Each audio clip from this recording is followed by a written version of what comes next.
Hi అండి. LLB eligibility డిస్టెన్స్‌లో చేయొచ్చా లేదా అని ఎన్ని వీడియోస్ చేసినా ఈ డౌట్ అందరికీ ఉంటుంది. మీకు ఎవరైతే 5 ఇయర్స్ ఎల్ఎల్బి చేయాలనుకుంటున్నారో వాళ్ళకి 10+2 రెగ్యులర్ ఎడ్యుకేషన్ ఉండాలి.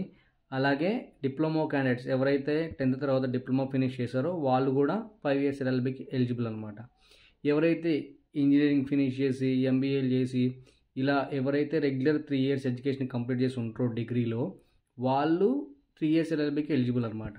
అంతే తప్పితే డిస్టెన్స్లో 1-2 ఇయర్స్ డిగ్రీ చేసిన వాళ్ళు ఎలిజిబుల్ కాదు.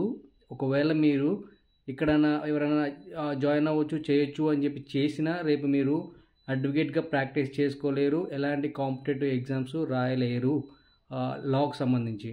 ఎందుకు అంటే అఫిలియేటెడ్ యూనివర్సిటీస్ నుంచి మీకు సీట్ రావాలి అంటే మీరు కంప్లీట్గా రెగ్యులర్ ఎడ్యుకేషన్ ఫినిష్ చేసి ఉండాలి. అప్పుడైతేనే మీకు సీట్ వస్తుందన్నమాట. అప్పుడే మీరు లీగల్గా ఒక అడ్వకేట్ అయినట్టు. అంతే తప్పితే డిస్టెన్స్లో ఏదో కాలేజ్ రికగ్నైజేషన్ లేని కాలేజ్లో జాయిన్ చేసుకున్నారు, సీట్ వచ్చింది, చేసేసాము, అయిపోయింది అనుకుంటే కాదు. రేపు వెరిఫికేషన్ జరిగినప్పుడు మీరు రెగ్యులర్గా చేయలేదని వాళ్ళకి తెలిస్తే వాళ్ళు మిమ్మల్ని డిస్క్వాలిఫై చేస్తారు. సో ఎవరైతే రెగ్యులర్ ఎడ్యుకేషన్ ఉందో వాళ్ళే ఎల్ఎల్బికి ఎలిజిబుల్ అనమాట.